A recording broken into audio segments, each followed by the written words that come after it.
In a world where smaller phones are becoming less and less popular, or they don't get the respect that they deserve when it comes to having the best specs or the best of everything, there are only a few devices to choose from that tick all the boxes of a great smartphone.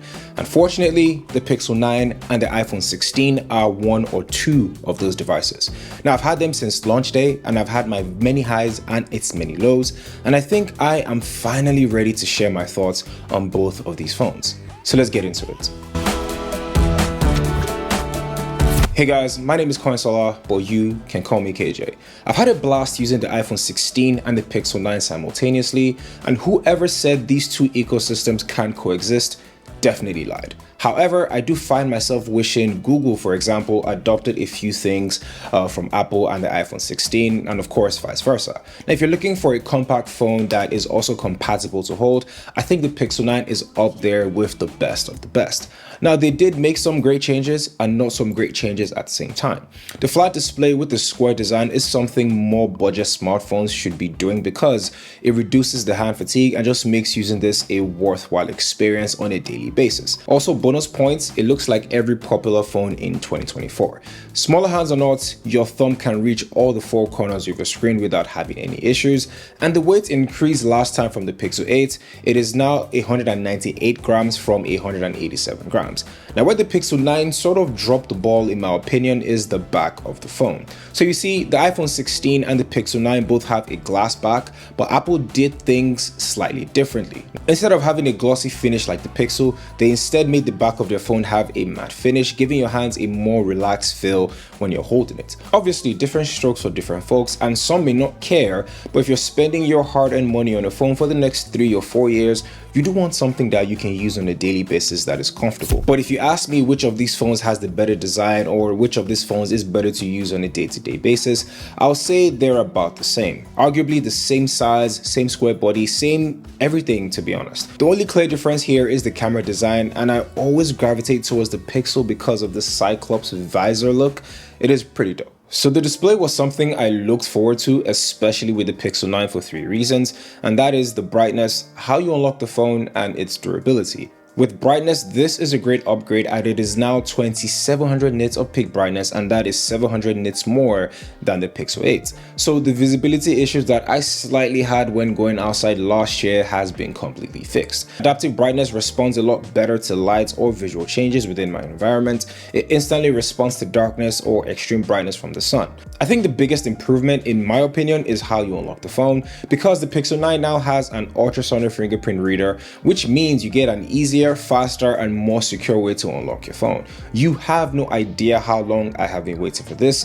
Probably since like the Pixel 6 Pro, if I do remember. Very pleased with my experience so far. The 120Hz display is really good, everything is proper snappy, and it feels objectively faster than the Pixel 8, and that is thanks to the Tensor G4. With the iPhone 16, you're getting the same display experience as the iPhone 15, and that is a 60Hz screen, 2000 nits of max brightness, and of course the lack of an always-on display. And there are a lot of people saying they don't really care about these things, which may be true, but for me, a 60Hz screen is a deal breaker. Coming from a high refresh rate like the Pixel 9, for example, is like day and night. And same thing with the always on display. If I'm working or gaming and I don't really want to touch my phone, I just want to take a quick glance to see if I have any calls or notifications, it goes a long way. And I think a lot of people are going to feel exactly the same way I do. Objectively speaking, the Pixel 9 just has the better display. It has the better brightness, a high refresh rate, and of course, an always on display. A positive side effect of not having a high refresh rate or an always on display is the battery life. Comfortably, I get 8 hours or even 9 hours of screen on time on my iPhone 16, and the only time I had any sort of battery drain was when I was using the cameras to take pictures, and that can easily be also said about the Pixel 9 too, which gives me 6 or 7 hours, which is still pretty good. Now, I don't play mobile games and I don't think I ever will, but I can say for a fact both phones will run smoothly without throttling or even having any severe battery issues. However, if you want the longest use of your smartphone, then the iPhone 16 is the way to go. If by any chance the battery of your phone, which is the 16 or the Pixel 9, runs out and you're not even close to an outlet, today's sponsor, Charge, has you covered. If you're anything like me and you're always on the move, your phone dying will always happen. Charge sends over the Carbon Mark 5K and 10K wireless power banks, and they've really helped my workflow. So you see, a lot of people don't know this, but I use my iPhone to shoot a lot of content, especially on Instagram, and the results of that is always having a low battery. On lighter days, I carry around with me the Carbon Mark 5K because of how light it is. It fits into my pocket or even my wallet. But don't let the size fool you. You can charge your phone up to 80%, and it is very strong. It has like this magnetic snap for easy wireless charging. Now, if you do need more juice, the 10K has you covered. Double the power, and it charges twice as fast as regular wireless chargers. Perfect for long days on a flight or even at work. Both are super durable, and they're made from carbon fiber, and they're eco-friendly as well, using repurposed material. Now, whether you use the slim 5K or the powerhouse of the 10K, these will get you charged up anywhere and on the go. And if you're interested, I'll put links in the description below, and grab one and you never have to worry about running out of power again. And of course, thanks to Charge for sponsoring this video. Okay, so if we're talking about software with the iPhone 16 and the Pixel 9, how it performs, it's hard not to talk about AI, and that is something Google is currently the leader in my opinion. Apple, unfortunately, will not have any of these AI features that they have been talking about for the last few weeks till like the end of 2024 or even Q1 of 2025. So it's hard to review what I don't have in my hand, or it's hard to review what isn't available to the public. So let's look at Google and what it has for us with Tensor. Tensor is basically in charge of the AI features within the Pixel 9. Plus, even though it's not the fastest chip, if I'm being honest, it does all the primary functions perfectly. However, even though it does have 12 gigs of RAM, some apps tend to refresh in the background after a while, like Twitter or YouTube Studios and all the other apps. And it's not a big deal. This is kind of me just nitpicking, but it's very annoying. But on the iPhone 16, I never have that problem. This time around, Google and Tensor have a few new AI features like Add Me, the Pixel Studio app, or even Reimagine, and those are good, and it's great to have them when you're needing it. But in over 2 months, I have not found the need for any of them, especially Add Me. And Add Me was like the best use case for the average consumer. But in my experience, I haven't gotten around to using any of them yet in an organic way. Most of the time is me trying to show it off to friends as opposed to it solving the problem. Which begs the question, when will AI on a smartphone be useful in our day-to-day, like how we make calls or send text messages? So far, it just feels very gimmicky, but I might be wrong.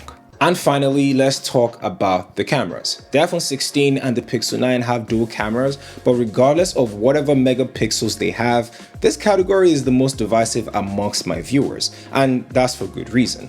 The iPhone 16 added camera control. This helps in opening the camera on the fly, as well as taking pictures and videos. I feel camera control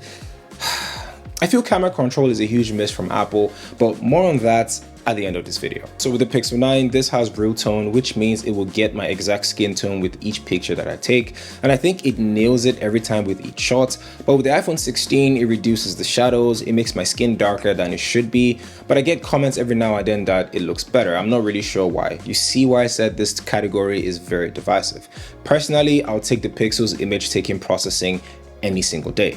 Now, from the main sensor, the iPhone 16 is much more vibrant and adds more color than the Pixel 9.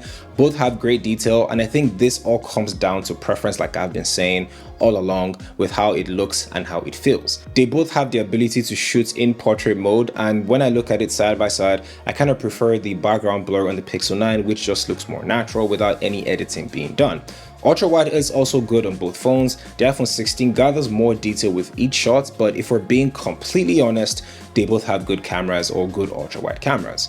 And with video recording, again, just like every single year, we've had this conversation over and over again. The iPhone 16 just shoots better video than the Pixel 9. That hasn't changed from last year or even the year before that, and I don't think it might change anytime soon. I'm not really sure how Apple does it, but some people have shot full production videos and none have been the wiser, which is very good for $7.99 USD. Definitely will pick this up if you're on a budget and you want to create videos. Value is the thing we're all looking for.